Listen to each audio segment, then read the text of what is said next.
எனக்கு இந்த படங்கள்ல சம்மதமே இல்லாம கொண்டு வந்துட்டு ஒரு ஐட்டம் சாங் வைக்கிறதுல அவ்வளவு விருப்பம் இருந்ததே இல்லை. I don't like the core idea of it. But I love the songs. அதோட பீட்டு, கலர் டோன்ஸ், டான்ஸ்ன்னு சொல்லிட்டு பார்க்கவே ஒரு மாதிரி ஜாலியான வைப்ல இருக்கும். மைண்ட் ஒரு மாதிரி கசகசன்னு ஏதாச்சும் யோசிச்சிட்டே இருக்குது, ஒரு மாதிரி ரிலாக்ஸாவே இல்லை அப்படின்னா போயிட்டு பாட்டு கேட்க ஆரம்பிச்சிருவேன். காதல் பாடல்கள், பிரேக்கப் பாடல்கள், சோக பாடல்கள் எல்லாமே பிடிக்கும். பட் வந்துட்டு இந்த ஐட்டம் சாங்ஸ்ல வந்துட்டு ஒரு எனர்ஜி இருக்கு ஃப்ரெண்ட்ஸ். அதுலயும் சில பாடல்கள் இருக்கிற ஏடட் அட்வான்டேஜா லிரிக்ஸ்ல சில கருத்துக்கள் சொல்லுவாங்க. லைக் இந்த மோனிகா சாங் எடுத்துக்கிட்டீங்கன்னு வைங்களேன்.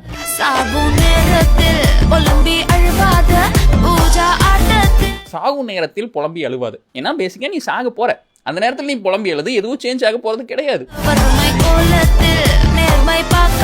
இந்த ஒருத்தனால நேர்மையா இருக்க முடியுது அப்படிங்கறது ஒரு பிரிவிலேஜ் ஃப்ரெண்ட்ஸ். என்ன இப்போ பணம் இல்லை, எதுவுமே இல்லை அப்படின்னா நேர்மை வந்துட்டு உனக்கு அடுத்த வேலை சோறு போட போறது கிடையாது. அது வந்துட்டு சரி தப்புன்னு நான் சொல்ல, பட் அதுதான் உண்மை. அடுத்த லைன்ல இளமை காலத்தில் டீசன்சி நல்லா இல்லை, ஒரு மாதிரி வந்துட்டு அவங்களோட கருத்துக்களை உள்ளுக்குள்ள சொறி இருக்காங்க பாருங்க. இதே மாதிரி பிரம்மன் படத்துல வாடா வாடான்ட்டு ஒரு பாட்டு இருக்கும். அதுல ஒரு லைன் வரும், மெழுகு மேல பட்ட மலையை போல எங்க ஒட்டாம வாழப்பழுகு, எது எங்க போகும், எது என்னவாகும், எது நம் கையில் இல்ல உணரு. வெறும் ஒரு மேல் கேஸ்க்கான பாட்டுன்னு பார்க்காம அதுக்குள்ள கொண்டு வந்துட்டு ஒரு கருத்தை வச்சாங்க பாத்தீங்களா, நைஸ். இதே மாதிரி இன்னும் நிறைய பாடல்கள் இருக்குது ஃப்ரெண்ட்ஸ். இந்த ஜில்லா விட்டு ஜில்லா வந்து பாட்டில் வந்துட்டு உசுரை விட மானம் பெருசு புத்திக்கு தான் தெரிஞ்சிச்சு, வயிறு எங்க கேட்டுச்சு அப்படிம்பாங்க. நம்ம ஊர் ஆளுகளை பாருங்க, ரொமான்டிக் பாடல்களில் வந்துட்டு கிளாமரான லிரிக்ஸ் வைப்பாங்க, இந்த மாதிரி பாடல்களை வந்துட்டு கருத்தான லிரிக்ஸ் வைக்கிறாங்க. இந்த மாதிரி நீங்க பார்த்த பாடல்களில் ஒரு ஸ்பெசிஃபிக்கான லைன்ஸ் வந்துட்டு ரொம்ப உங்களுக்கு பிடிச்சிருக்கும் அல்லவா, அந்த மாதிரி லைன்ஸை வந்துட்டு கமெண்ட்ல சொல்லுங்க.